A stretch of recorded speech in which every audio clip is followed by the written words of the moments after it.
Allemagne et Autriche. Pays à l'honneur 2020 sur Connect On Air. Connect On Air. L'interview sur Connect On Air depuis le salon de la radio. Sylvain Chamberlain, bonjour. Bonjour Alain. Vous êtes le...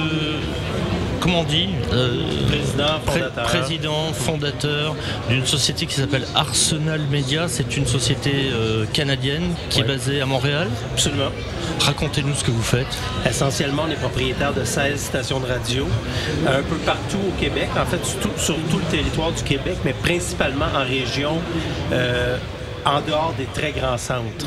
Donc, on est vraiment spécifiquement très local dans des régions plus éloignées, je peux dire ça. Alors il faut expliquer en quelques mots que c'est pas du tout comme en France en fait. Il n'y a pas des réseaux qui sont étendus sur l'ensemble du territoire. Ce sont des grosses radios locales, un petit peu comme aux États-Unis, qui émettent sur un territoire large, certes, mais pas forcément, enfin sur une population importante, mais pas forcément sur l'ensemble du territoire. Non, alors, en fait, il y a 3 gros joueurs de radio, disons, au Québec. Les groupes, comme il en existe ici. 3 grands groupes. Il y a Bell, il y a Cogeco, il y a nous. Mais nous, la spécificité, c'est que vraiment, on n'est pas dans les grands centres. Et quand même, on est séparés disons, en 3 marques. Donc, un peu comme l'ensemble des groupes, on a 3 marques qui, dans le fond, représentent l'ensemble des 16 stations de radio. Et ces 3 marques, ce sont des marques qui identifient des radios jeunes, des radios adultes, des radios gold? Oui, alors, on a une station un peu plus rock alternatif, si je peux dire ça. On a une station plus adulte contemporain et on a une station country. Donc, on a vraiment un réseau country qu'on a mis en onde il n'y a pas très longtemps. Et pour la diversité, dans l'ensemble du royaume radio, ça fait changement. Vous commercialisez les 3 marques sous une même régie, pub, comme ça se passe un petit peu en France? Exactement. En fait, on a une représentation par une tierce partie au niveau national et au niveau local, on se représente nous-mêmes.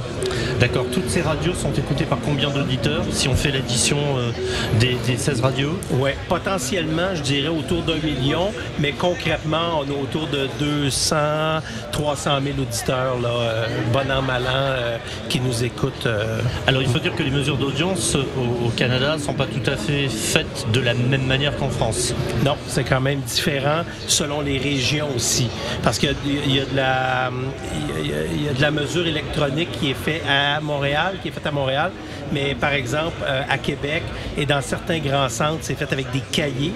Oui, les fameux carnets d'écoute. Oui, et nous, quand même, on est associés à un nouveau système de... Parce qu'évidemment, on en a parlé en long et en large, et on le sait, on a une compétition, entre guillemets, avec tout ce qui est digital. Et la problématique, c'est notre incapacité à donner des chiffres, disons, exacts par rapport à ce que le digital peut offrir. Donc, pour concurrencer ça, on s'est associé avec une boîte qui, elle, en temps réel, est capable de nous donner des chiffres d'écoute en temps réel un peu partout où on a des radios. Par quel procédé vous faites ça en temps réel? En fait, en temps réel, ils le font avec ce qui est écouté en ligne. Et évidemment, là, il y a tout un... évidemment, ils ont fait une ergonomie? Non, pas l'ergonomie, j'allais dire la... disons qu'en Facebook... La méthodologie? La méthodologie, si on veut, elle est quand même vérifiée. Et ce qu'on fait, c'est qu'une partie en ligne et une partie par sondage quotidien téléphonique. Donc, comme ça se passe en France avec Médiamétrie.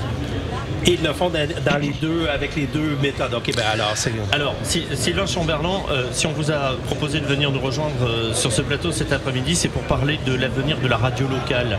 Comment vous, au Québec, vous appréhendez, vous prévoyez l'avenir de la radio locale? Vous voyez ça comment? Alors, on ne l'appréhende pas quand même, on est quand même confiant. C'est sûr que d'abord, il y a des enjeux qui sont importants et c'est clair qu'il y a un virage numérique important à prendre. Cela dit, moi, je pense que la radio locale n'a jamais été en aussi bonne position qu'elle l'est en ce moment. Et je pense qu'aux États-Unis, on a eu un exemple la semaine dernière quand iHeart a congédié des gens, par exemple, c'est correct, là, ils sont en affaires, mais la connexion avec la communauté est telle avec la radio locale que jamais on va pouvoir prétendre, au nom de l'argent, de vouloir, disons, tout nationaliser d'un point sans... d'uniformiser une radio au niveau national. Moi, je pense qu'il faut garder un contact avec la communauté. Voilà, ça veut dire que l'auditeur a son mot à dire, en fin de compte. Absolument.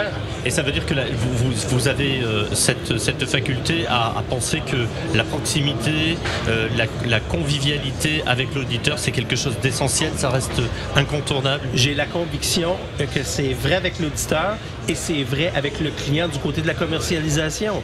Si vraiment on veut servir notre client et si on a à cœur sa réussite, si vraiment c'est ça qui nous intéresse, c'est pas juste le fait de vendre une campagne, c'est aussi de s'assurer que le client a tout ce qu'on peut lui offrir de mieux, non seulement en campagne radio, mais avec le digital et tout ce qui tourne autour.